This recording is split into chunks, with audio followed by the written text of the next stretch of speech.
और प्रधानमंत्री बनने के बाद भी हर बार आपके बीच में आया हूं, लेकिन ऐसा उमंग उत्साह न भूतो न भविष्यति।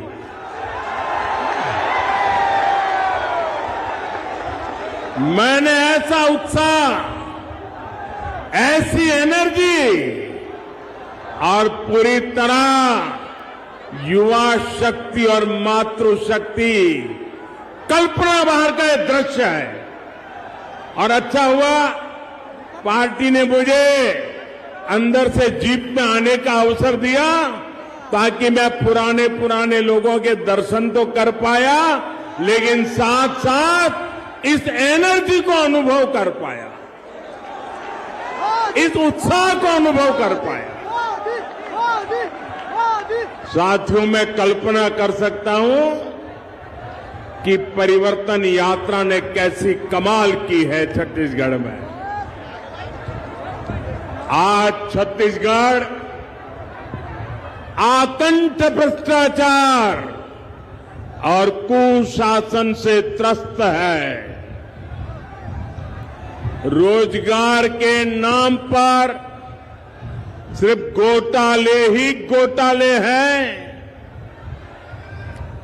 हर योजना में भ्रष्टाचार हावी है। इसलिए छत्तीसगढ़ कांग्रेस सरकार को हटाने और भाजपा को लाने के लिए आप लोग पूरी तरह तैयार हैं।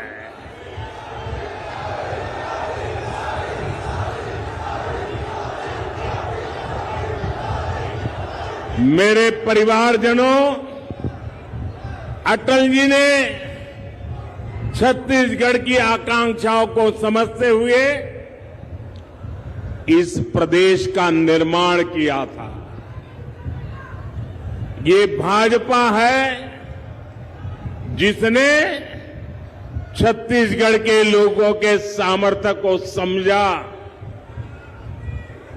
छत्तीसगढ़ का हाईकोर्ट हमारे बिलासपुर में है। ये काम भाजपा ने किया है। यहां साउथ ईस्ट सेंट्रल रेलवे का मुख्यालय है। ये राजस्व की दृष्टि से भारत के सबसे बड़े रेलवे जोन में से एक है। इसकी स्थापना भी अटल जी की सरकार के दौरान हुई थी। यानी छत्तीसगढ़ के विकास के लिए भाजपा केंद्र में हो या राज्य में पूरी तरह समर्पित रही है। आज मैं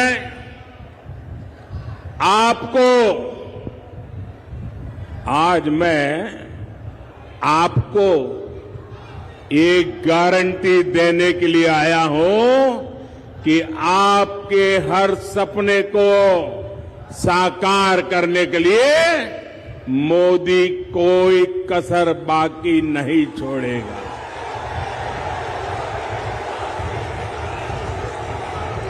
छत्तीसगढ़ के मेरे भाई बहन, छत्तीसगढ़ के मेरे भाई बहन, आप लिख लीजिए, ये मोदी की गारंटी है। आपका सपना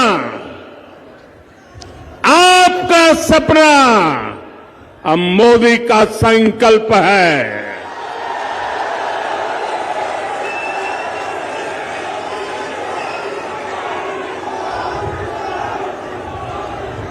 छत्तीसगढ़ के हर परिवार का सपना तभी साकार होगा जब छत्तीसगढ़ में भी भाजपा सरकार होगी। दिल्ली से मैं जितनी कोशिश करूं, यहां की कांग्रेस सरकार उसको फेल करने में जुटी रहती है। पिछले 5 वर्षों में छत्तीसगढ़ को केंद्र सरकार से हजारों करोड़ रुपया मिला है। यहां सड़क हो, रेल हो, बिजली हो, दूसरे ऐसे अनेक विकास के काम हो, हमने छत्तीसगढ़ के लिए, आपके लिए पैसे की कोई कमी नहीं रखी। और ये बात मैं कर रहा हूं ऐसा नहीं, यहां के उप मुख्यमंत्री जी ने सार्वजनिक सभा में कही थी। और उप मुख्यमंत्री जी ने सच बोला तो ये पार्टी के नीचे से ऊपर तूफान खड़ा हो गया। उनको फांसी पर लटकाने के खेल खेलने लग गए। सार्वजनिक जीवन में हकीकतों को छिपाया नहीं जा सकता। अगर कांग्रेस के ही नेता, कांग्रेस सरकार के उप मुख्यमंत्री भरी जनसभा में कहते हैं कि दिल्ली कभी अन्याय नहीं करता है, तो फिर हरेक को खुशी होनी चाहिए। लेकिन पूरी कांग्रेस में तूफान मच गया। और भाइयों बहनों, भारत सरकार ने अपनी जिम्मेदारी निभाते हुए, हम कभी ये नहीं कहते हम उपकार करते हैं, छत्तीसगढ़ में हजारों करोड़ रुपए के इंफ्रास्ट्रक्चर प्रोजेक्ट हमने मंजूर किए, पैसे भेजे। कांग्रेस सरकार की वजह से या तो वो रुके हुए हैं या फिर बहुत देरी से चल रहे हैं। हर प्रोजेक्ट में रोक टोक करने वाली कांग्रेस सरकार अगर यहां दोबारा आई तो छत्तीसगढ़ का भला होगा। जरा जोर से बताइए, छत्तीसगढ़ का भला होगा, आपका भला होगा, यहां के युवकों का भला होगा, यहां की माताओं बहनों का भला होगा। साथियों, जब कांग्रेस की सरकार दिल्ली में थी तब छत्तीसगढ़ के लिए, रेलवे के लिए, ये आंकड़ा याद रखोगे आप? मैं जो आंकड़ा बोलता हूं याद रखोगे? ऐसे नहीं सब लोग बताओ, आंकड़ा याद रखोगे? पक्का याद रखोगे? जब दिल्ली में रिमोट कंट्रोल से सरकार चल रही थी, कांग्रेस की सरकार थी, और आजकल जो इंडी अलायंस बना है ना, उनकी सरकार थी। रेलवे के लिए वर्ष में एवरेज औसतन 300 करोड़ रुपया छत्तीसगढ़ को मिलता था। कितना? जरा फिर से बोलो, कितना? किसके समय में? किसके समय में? मतलब कि कांग्रेस के समय में रेलवे के लिए 300 करोड़ रुपया मिलता था। लेकिन इस साल भाजपा सरकार ने, मैं 1 वर्ष की बात बताता हूं, सरकार ने छत्तीसगढ़ में रेलवे के विस्तार के लिए 6,000 करोड़ रुपए दिए हैं। कितने दिए हैं? कितने दिए हैं? किसने दिए हैं? किसने दिए हैं? आप बताइए, कहां 300 करोड़ और कहां 6,000 करोड़? ये है मोदी मॉडल, ये है मोदी का छत्तीसगढ़ के प्रति प्रेम, ये है मोदी का छत्तीसगढ़ के विकास के लिए कमिटमेंट। हमारा प्रयास है कि छत्तीसगढ़ में रेलवे के ट्रैक का तेजी से बिजलीकरण हो, दोहरीकरण हो। हम चाहते हैं यहां बड़ी संख्या में तेज गति से चलने वाली ट्रेनें चल सके, आप सभी को सुविधा हो। ये भाजपा सरकार ही है जिसने छत्तीसगढ़ को आधुनिक वंदे भारत ट्रेन भी दी है। मेरे परिवारजनों, गरीब के साथ जितना अन्याय कांग्रेस ने किया है उतना किसी ने नहीं किया।